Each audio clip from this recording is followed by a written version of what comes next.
Eu te saúdo com a paz do Senhor. Lição número 12 da classe de adultos, a bendita esperança, a marca do cristão. Texto áureo. Aguardando a bem-aventurada esperança e o aparecimento da glória do grande Deus e nosso Senhor Jesus Cristo.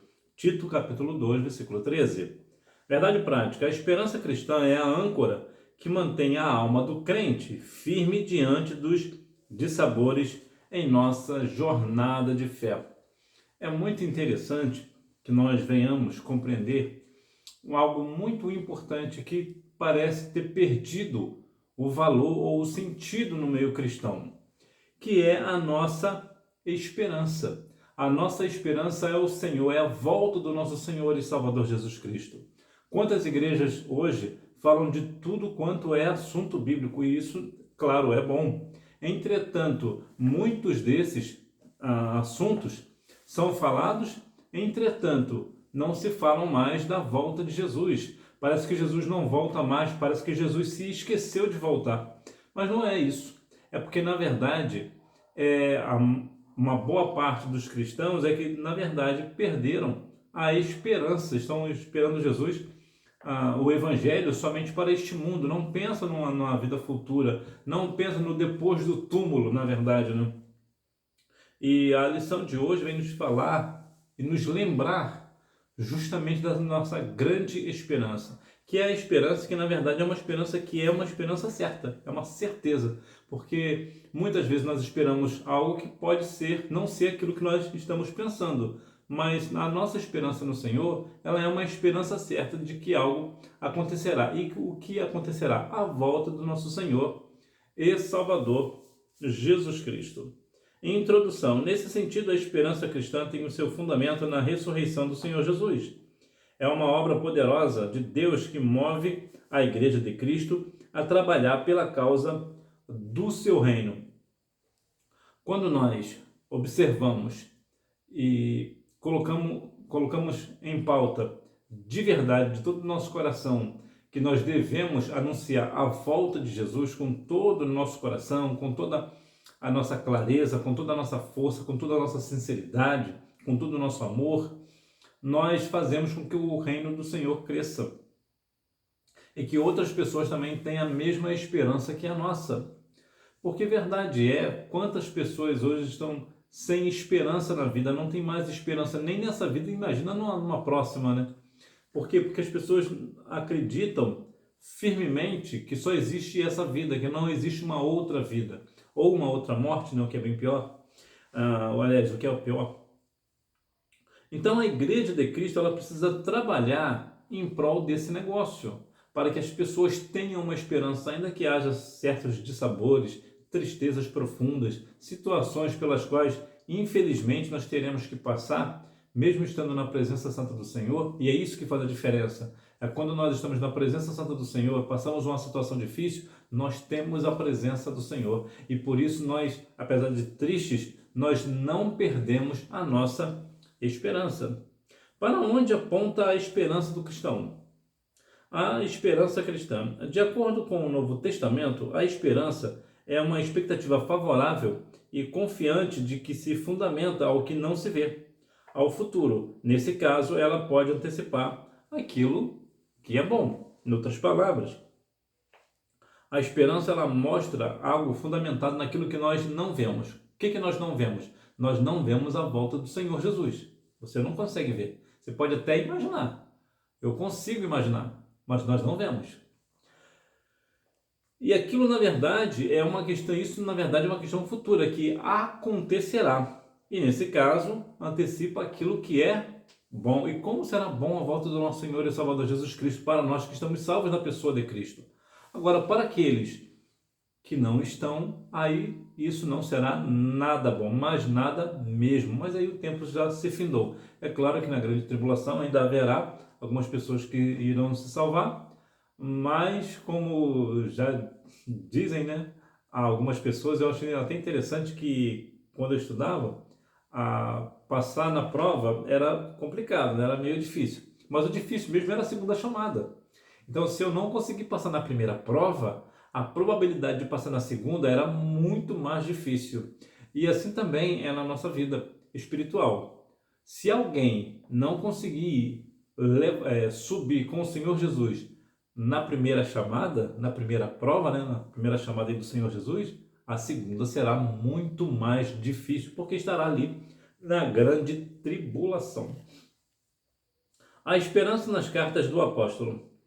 Nelas percebemos a esperança na ressurreição dos mortos em Cristo.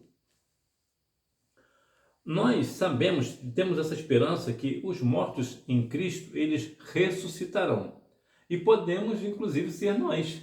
É possível e é muito provável que nós venhamos morrer antes de Jesus voltar para buscar a sua igreja. Por que eu digo assim? Porque Jesus vai demorar a voltar? Não, eu não digo por isso. Eu digo porque, como a vida está hoje muito corrida, as pessoas estão partindo para a eternidade muito cedo. Então é possível que muitas pessoas, né, muitos de nós, é possível não, acontecerá sem dúvida, que partirá para a eternidade sem ver a Cristo, né, voltar nas mansões, nas nuvens.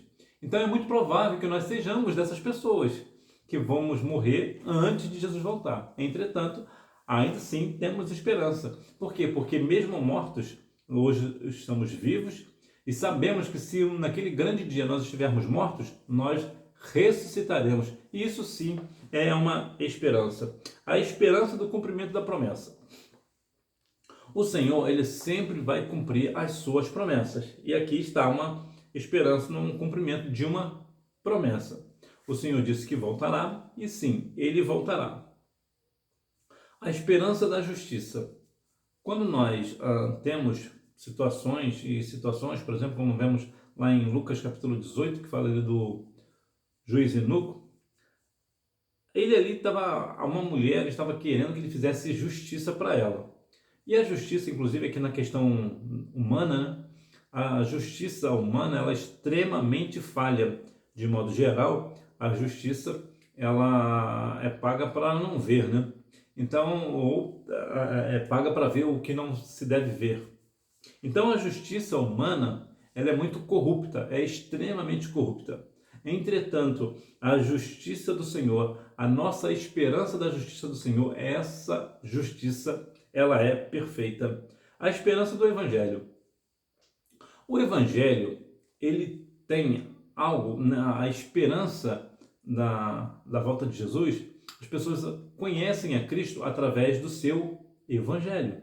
Então as pessoas podem ter uma esperança no Evangelho. Quantas pessoas têm esperança em outras coisas, que já vou falar sobre isso, mas não têm esperança no Evangelho, não conhecem o Evangelho de Jesus. Então é algo que também nós devemos cada dia mais propagar ainda mais o Evangelho de Cristo. A esperança do arrebatamento da igreja. Nós temos essa esperança que um dia Jesus virá buscar a sua igreja. Nós não sabemos quando isso se dará. Não é possível determinar a data. Algumas pessoas, muitas vezes, determinam dia, mês e ano e sempre erram. Por quê? Porque nós não sabemos. Nós sabemos apenas que ele virá. Mas é certo que ele virá buscar a sua igreja santa, lavada e remida no sangue do Cordeiro. Aquela igreja que está lá em Cantares, capítulo 4, versículo 7. Aquela igreja perfeita. A esperança, ou melhor, a esperança da vocação. A vocação é algo interessante, porque há vocação para várias questões, para os vários ministérios, por exemplo, como a questão do pastor, por exemplo. Então, a gente tem essa esperança naquilo que nós fomos chamados para a salvação.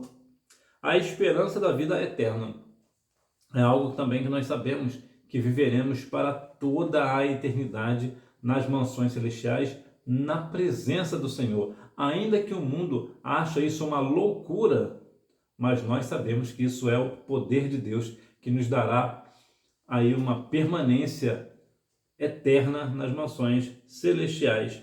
E finalmente a esperança do aparecimento da glória de Deus e do Senhor Jesus Cristo.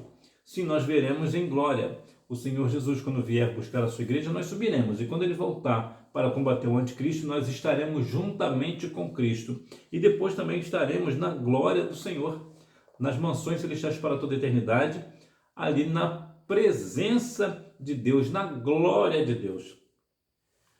Deus, o autor da nossa esperança.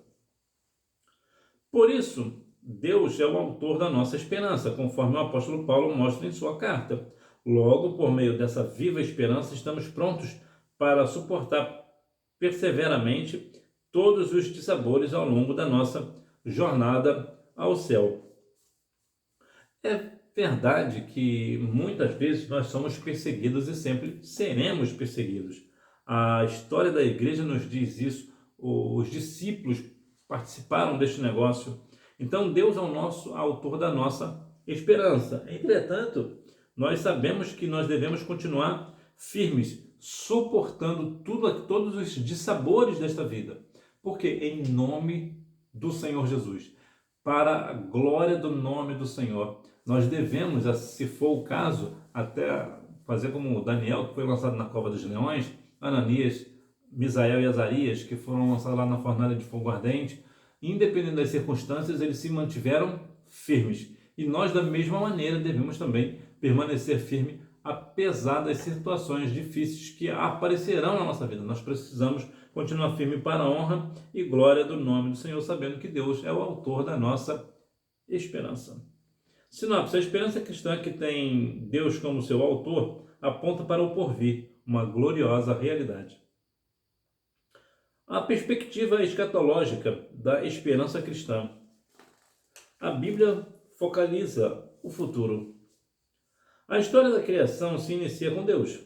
O primeiro livro da Bíblia, Gênesis, nos revela isso. Infelizmente, ao se desdobrar os acontecimentos do início do Gênesis, o pecado provocou desarmonia na criação. Entretanto, Deus age para que tudo volte a ser perfeito, equilibrado e harmônico. A história da criação, a questão da criação é algo muito interessante. É um dos assuntos da Bíblia que eu gosto mais, que mais me fascina, é a questão da criação. Porque Deus criou tudo do nada, através somente da sua palavra. E Deus fez tudo perfeito. Entretanto, Adão e Eva acabaram se corrompendo, deram legalidade a Satanás para que o pecado entrasse, e ali houve uma grande desarmonia, o famoso desandou o negócio. Então, o pecado ele trouxe essa imperfeição para a raça humana, para até mesmo para o mundo, né? A terra propriamente dita. A Bíblia diz lá no livro de Romanos que a terra geme, né? Romanos capítulo 8, acho que me parece 26, fala sobre esse negócio. Entretanto, Deus, que é perfeito, conhecedor de toda a ciência, tem a presciência, portanto, sabendo que tais coisas aconteceriam, ele já tinha um plano perfeito. Para quê? Para que tudo voltasse a ser perfeito, equilibrado e harmônico, como ele criou desde o início. E nós presenciaremos este negócio, nós estaremos lá. Quando Jesus vier buscar a sua igreja e nós estarmos nas mansões celestiais e tudo acontecer, um milênio e todas as questões, nós estaremos juntamente com o Senhor governando e veremos o quão tudo é perfeito para a glória do nome do Senhor, porque Ele fez tudo harmonioso. A esperança no porvir traz consolo e alegria ao crente. Nesse aspecto, o que a palavra de Deus diz a respeito do que nos aguarda na eternidade com Cristo é glorioso e incomparável, em que as aflições do tempo presente não podem ser comparadas com a glória a ser revelada em nós. É bem verdade que as aflições da vida deixam o nosso coração desanimado. As questões, as frustrações, tantas coisas que acontecem na nossa vida que acabam nos abalando, é verdade. Entretanto, todo esse sofrimento não se iguala, não há como ser comparado com a glória que há de ser revelada a nós naquele grande dia. Então vale a pena continuar firme na presença do Senhor, vale a pena cada sofrimento que passamos, cada frustração, tantas coisas, né, que passamos, né, tantas injustiças, né, entre tantas outras coisas de dores e sofrimento, mas vale a pena, porque a esperança no porvir traz consolo e alegria ao crente. Então nós temos essa alegria no nosso coração, que apesar dos pesares, apesar do que está acontecendo hoje, eu sei que naquele grande dia a glória do Senhor será revelada a mim e não há nada para se comparar, porque ela será grandiosa. Por que uma doutrina da esperança? Trata-se de uma promessa gloriosa para reinar com Cristo. Como ainda não alcançamos essa promessa, vivemos na esperança de que brevemente tudo se cumpra, pois quem fez a promessa é fiel para cumprir. É verdade que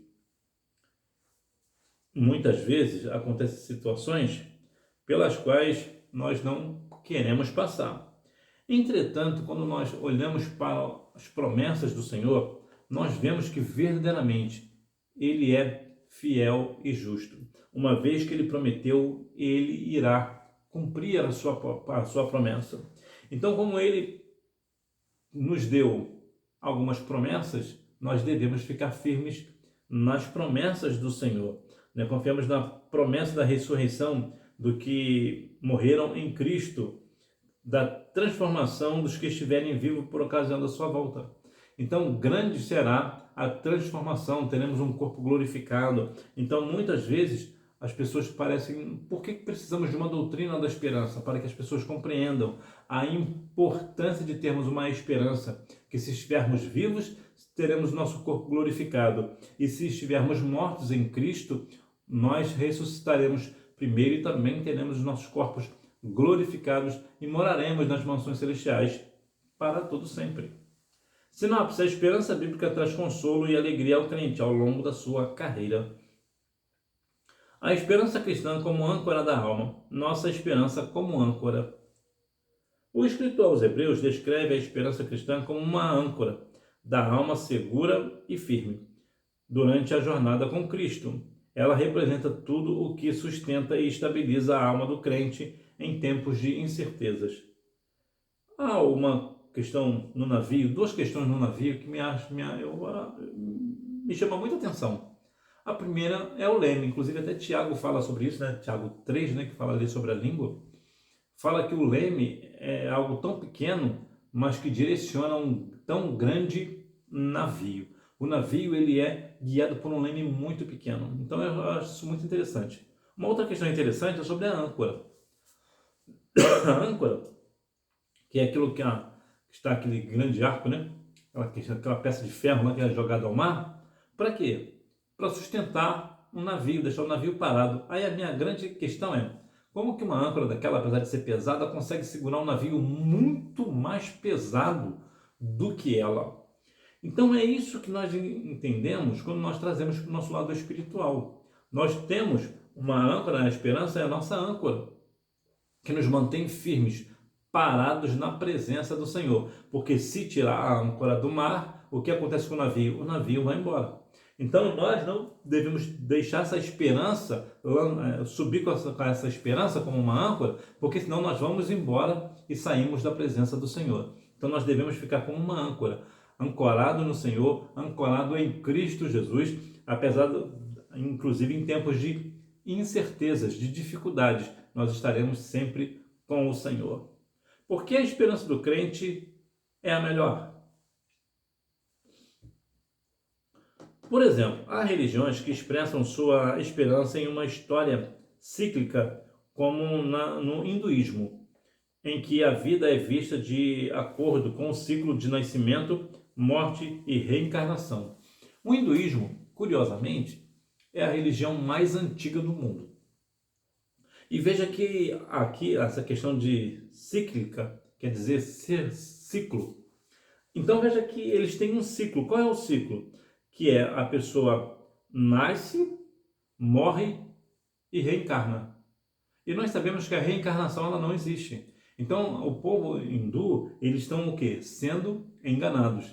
E há milhares de anos, já que é a religião mais antiga do mundo. Então muitas religiões, como é o caso do hinduísmo, acabam sendo enganadas por uma esperança que é mentirosa, por uma questão falsa.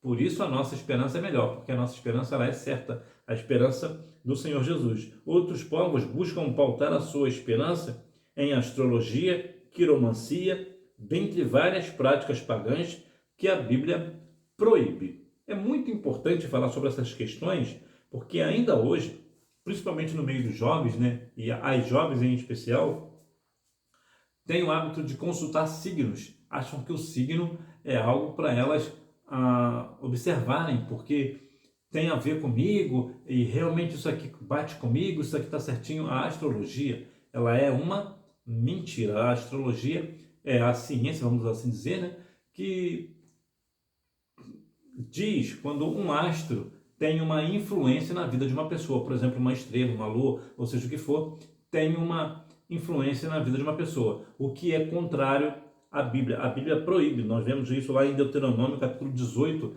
versículos 9, e também em Atos dos Apóstolos, no capítulo 16, versículo 16. A Bíblia ali é algo que abomina tais práticas. E muito cristão hoje tem esse negócio da astrologia, principalmente aqui na questão da astrologia. Haja vista que muitas pessoas cristãs, inclusive, principalmente as meninas, né? Não vou situar aqui os meninos, né? Os rapazes, os homens, mas geralmente é sempre as meninas, principalmente as meninas dos jovens, as jovens, né? Costumam colocar no seu Instagram, por exemplo, o signo pela qual ela acha que pertence, para você ver o quanto que isso influencia ainda a juventude cristã no Brasil. E os pastores, os líderes precisam deixar claro, os professores da escola bíblica dominical precisam ensinar que isso é uma abominação aos olhos de Deus. Deus odeia tal prática. Então, a pessoa que está na liderança, o professor da escola bíblica dominical, ou mesmo o líder ou o pastor, precisa ensinar e colocar na cabeça desse povo que a astrologia, ela é um pecado e é um pecado para a morte. A astrologia, ela é uma abominação a Deus. Deus odeia tal prática. Veja que Jeremias 33:3 nos diz que clama a mim e responder-te-ei coisas grandes e firmes que não sabes. Ora, se eu quero saber algo do futuro, eu não vou consultar a astrologia, eu vou consultar o Senhor, porque eu clamando a Ele, Ele vai me mostrar coisas ocultas que eu não sei. Então, quando eu vou para a astrologia, eu quero dizer que eu não preciso de Deus, que eu não confio no Senhor. Então, a astrologia é uma questão pela qual Deus abomina também, a questão da quiromancia, a questão das práticas pagãs, né, a consulta aos mortos, entre tantas outras coisas. Então, lá em Deuteronômio 18, no versículo 9, vai falar do 9 ao 14, vai falar acerca deste negócio e vamos repreender isso no nome de Jesus. Na política, muitos fundamentam suas esperanças em ações revolucionárias que não passam de ilusão. Isso aqui é uma questão muito importante para tratar, porque eu vejo muito cristão completamente firmes com a questão política. A política no Brasil e no mundo, ela não passa de uma ilusão. Eu vou te dar um exemplo prático do que está acontecendo no Brasil. Infelizmente, o povo lá do Rio Grande do Sul está passando por uma situação muito difícil de inundação. E quando você vê o poder público, né, o governo, você observa o que faz e o que deixam de fazer, eles mostram que, de fato, o Estado é extremamente ineficiente. Para você ter uma ideia, as motoaquáticas que poderiam auxiliar nessa questão das inundações, elas foram impedidas de saírem lá do Corpo de Bombeiros, da Defesa Civil, porque ela não é para aquilo ali, ela é para água do mar. Entretanto, pessoas, me parece que foram surfistas, pegaram as suas motos aquáticas e levaram para lá e colocaram e ajudaram a salvar muitas pessoas. Ou seja, se a Defesa Civil, o Corpo de Bombeiro, que é do Estado, não pode ajudar o povo do Rio Grande do Sul, então quem vai? Isso só para te dar um exemplo. O Exército, por exemplo, dezenas de pessoas, e eu não vou falar contra o Exército, eu sou a favor do Exército, eu sou a favor que o Exército vai de fato para a rua, mas quando você observa as cenas, você vê a ineficiência do Estado. Por quê? Porque pega um caminhão, por exemplo, que precisa ser descarregado, coloca numa distância longa para que vários soldados um passe o alimento para a mão do outro até chegar no destino. Não era mais fácil colocar o caminhão lá onde tem que ser descarregado e uma pessoa só faria o trabalho? Isso só para te dar alguns exemplos de como o Estado é ineficiente. A ministra do Planejamento chegou a dizer, e isso é público, que iria esperar as águas baixarem para poder mandar recurso para o Rio Grande do Sul. Ora, o povo está debaixo d'água, precisa do recurso para aquela hora e ela vai esperar a água baixar para mandar o dinheiro necessário? Então isso é só uma questão de que as pessoas põem as suas esperanças no político, e aqui é político A, político B, político C, o alfabeto inteiro, são, como já dizia o meu saudoso avô, tudo farinha do mesmo saco, com licença aí da expressão.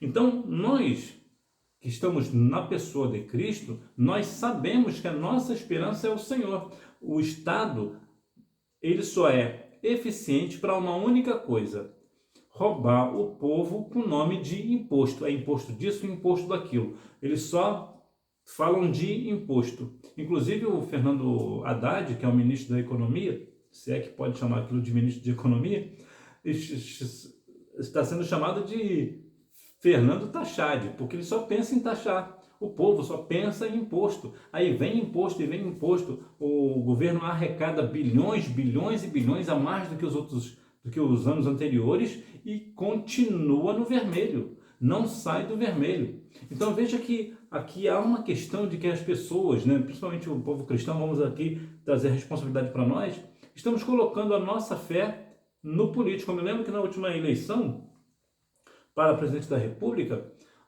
eu estava numa igreja, até numa igreja séria, né, e estava lá, dando uns glória lá, e em determinado momento eu fiquei estarrecido, porque o pastor da igreja colocou a igreja de pé para orar para que um político específico ganhasse as eleições. Falei, isso não é possível que isso está acontecendo dentro da igreja de Cristo, não é possível.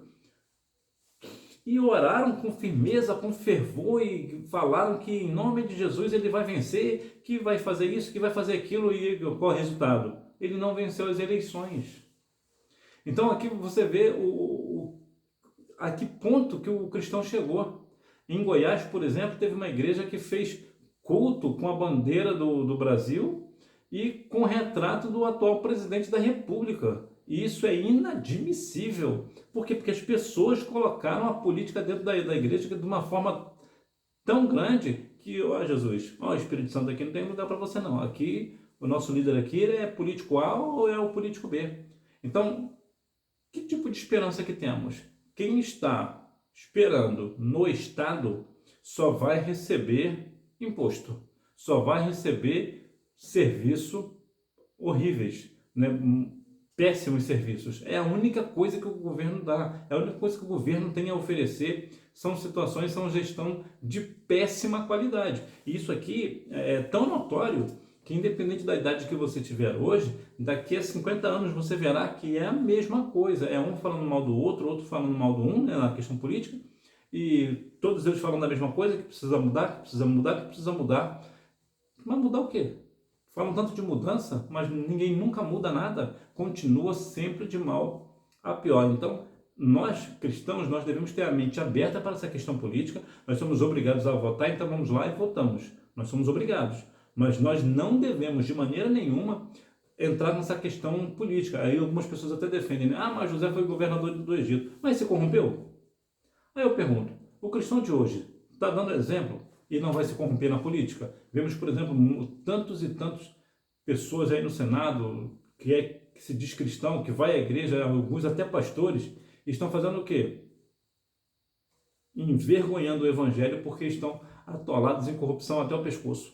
Então, nós devemos de uma vez por todas mudar esse negócio. A política, ela não casa com a igreja, não casa. Não casa com Cristo. Por quê? Porque a nossa esperança é Cristo e não político A ou político B. Mantendo firme a esperança. À luz do Novo Nascimento, ou melhor, à luz do Novo Testamento, afirmamos que a segunda vinda de Cristo é o grande motivo para o crente permanecer firme e manter sua esperança, de modo que isso requer uma vida de pureza para desfrutar da promessa de ser como Jesus é. É importante que sim, Jesus é a nossa esperança, mas para eu morar nas mansões celestiais, eu preciso estar com a minha vida santa diante do Senhor. Eu preciso ter uma vida firme diante de Cristo para que eu mantenha a minha santidade, porque como diz aos Hebreus 12:14, seguir a paz com todos e a santificação, sem a qual ninguém verá o Senhor. Então nós devemos manter sempre a nossa vida em santidade ao Senhor. Como diz 1 Tessalonicenses 5:23, que nós devemos consagrar nosso corpo, alma e espírito ao Senhor. Sinopse: a esperança é uma âncora da alma, pois traz firmeza e solidão, ou melhor, e solidez em tempos incertos. Conclusão: lutas, dissabores, provações, morte, dentre outras coisas, o salvo em Cristo poderá enfrentar tudo isso firmado na esperança verdadeira, que é Cristo Jesus, nosso Senhor. Assim, seguiremos a nossa jornada sem temor e sem perder a fé. Nós sabemos que passaremos por essas situações, de luto, por exemplo, de lutas, morte de modo geral, tantas coisas terríveis, desilusões amorosas, inclusive, fim de casamentos, por exemplo, situações alheias, independentes, e tantas outras coisas, e em alguns casos até de padecer fome, padecer necessidade. Entretanto, nós devemos manter firme a nossa jornada com o Senhor Jesus. Nós devemos, como diz Abacuque 3,17, ainda que a figueira não floresça, eu exultarei no Deus da minha salvação. Ou seja, ainda que as coisas aconteçam tudo o contrário, eu vou continuar crendo no Deus da minha salvação, vou continuar esperando nele, eu vou continuar glorificando o nome dele. Revisando o conteúdo, número 1. Do ponto de vista bíblico, podemos dizer que a esperança é a confiança no cumprimento de uma grande expectativa. Número 2. Estamos prontos para suportar perseverantemente todos os dissabores ao longo da nossa jornada ao céu, aos Hebreus 10, 32 ao 36.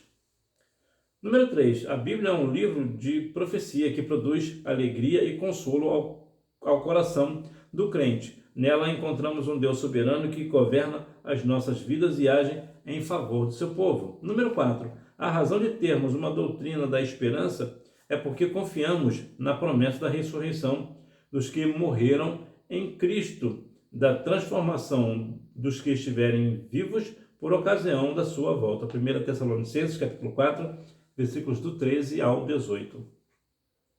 Número 5. À luz do Novo Testamento, afirmamos que a segunda vinda de Cristo é o grande motivo para o crente permanecer firme e manter a sua esperança, de modo que isso requer uma vida de pureza para desfrutar da promessa de ser como Jesus é. 1 João, capítulo 3, versículos 2 e 3. Que nós venhamos a cada dia mais estarmos firmes na presença do Senhor, sabendo que Jesus é a nossa esperança, a bendita esperança, a marca do cristão, que nós devemos verdadeiramente falar da marca do cristão, que é o que? A nossa esperança. Quem é a nossa esperança? Cristo. Nós devemos a cada dia mais continuar falando do amor de Cristo, falando do seu evangelho e fazendo com que verdadeiramente Jesus cresça e nós venhamos diminuir, que nós devemos colocar Jesus em primeiro lugar em nossa vida, que nós venhamos falar mais de Jesus do que de nós, falar mais de Jesus do que do time do coração, por exemplo, que nós venhamos sempre falar de Jesus, porque a Bíblia diz que a boca fala do que está cheio o coração, e que nós devemos estar com o nosso coração